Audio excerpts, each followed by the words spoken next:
Assalamualaikum warahmatullahi wabarakatuh. Perkenalkan, nama saya Wildan Dwi Putra dan rekan saya. Amelia Diva Azahra.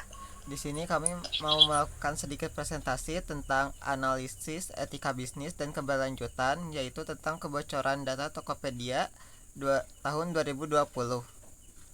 Untuk slide pertama akan dijelaskan oleh Dipa.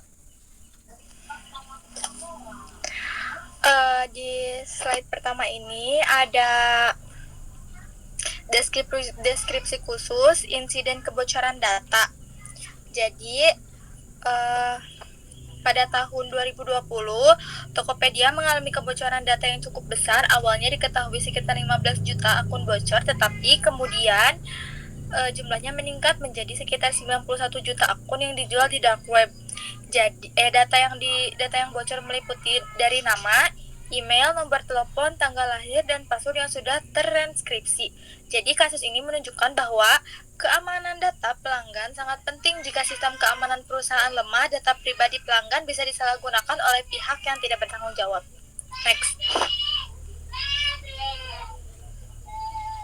Next. Iya, udah. Udah. Yang kedua ada stakeholder yang terlibat. Kasus ini mempengaruhi banyak pihak, antara lain yang pertama ada pengguna Tokopedia karena data pribadi mereka beresiko disalahgunakan. Yang kedua ada manajemen Tokopedia yang harus bertanggung jawab menangani masalah dan memulihkan kepercayaan pelanggan. Yang ketiga ada investor karena reputasi perusahaan dapat menurun dan memengaruhi nilai investasi. Yang keempat ada pemerintah, khususnya Kominfo dan BSSN yang bertugas mengawasi serta melakukan investigasi. Yang kelima ada mitra usaha dan penjual yang bisa mengalami penurunan transaksi. Yang keenam ada masyarakat Indonesia karena kasus ini membuat masyarakat semakin khawatir terhadap keamanan data digital. Intinya, dampak kebocoran data tidak hanya dirasakan oleh perusahaan tetapi juga oleh seluruh pihak yang berhubungan dengan perusahaan tersebut. Next. Slide selanjutnya ada analisis triple bottom line. Triple bottom line adalah konsep yang menilai keberhasilan perusahaan dari 3 aspek, yaitu yang pertama ada people, masyarakat. Jadi pelanggan merasa dirugikan karena data pribadinya bocor. Yang kedua ada profit atau keuntungan. Perusahaan berisiko kehilangan pelanggan dan mengalami kerugian akibat turunnya kepercayaan. Yang ketiga ada governance atau tata kelola. Perusahaan harus memiliki sistem pengelolaan keamanan data yang baik. Jadi intinya perusahaan tidak cukup hanya mencari keuntungan, tapi juga harus menjaga kepentingan masyarakat dan memiliki tata kelola yang baik. Selanjutnya akan dilanjutkan oleh Wildan. Oke, untuk slide ini ada analisis etika, yaitu 3 pendekatan. Nah, 3 kerangka etika ini digunakan untuk menilai tanggung jawab moral Tokopedia atas insiden kebocoran data. Nah, di sini tuh kita pakai 3 kerangka. Yang pertama itu utilitarianisme, etika keadilan, dan deontologi. Nah, utilitarianisme ini itu termasuk kebocoran yang menimbulkan kerugian jauh lebih besar dari jutaan pengguna dibanding manfaat yang diperoleh. Kegagalan menghasilkan manfaat maksimal bagi stakeholder. Lalu untuk etika keadilan ini, pengguna menanggung sebagian besar resiko sementara perusahaan menguasai data. Ketidakseimbangan hak dan kewajiban ini perlu diatasi. Lalu untuk yang terakhir itu ada deontologi. Nah, di sini tuh ada 3 poin, yaitu kewajiban menjaga kerahasiaan data, transparansi informasi, dan pencegahan penyalahgunaan data. Untuk slide selanjutnya yaitu evaluasi praktek perusahaan. Nah, di sini tuh ada langkah positif dan juga kelemahan yang ditemukan.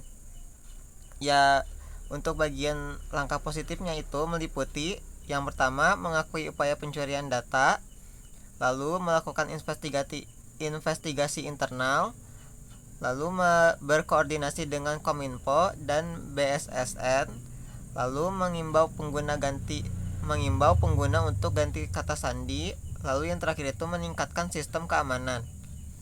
Nah, kelemahan yang ditemukan itu terlalu besar reaktif daripada preventifnya. Lalu transparansi belum dioptimalkan secara baik. Lalu yang ketiga itu belum ada kompensasi yang jelas bagi konsumen yang kehilangan datanya tersebut. Yang terakhir itu ada pengawasan keamanan yang perlu diperketat. Untuk selanjutnya yaitu Digital Trust dan Sustainability Data Protection Policy. Nah, di sini tuh ada 5 program strategis untuk memperkuat tata kelola keamanan data dan membangun kepercayaan publik yang berkelanjutan. Tokopedia bisa menggunakan 5 program ini. Untuk selanjutnya yaitu ada governance keamanan, itu melakukan audit dan pengawasan risiko.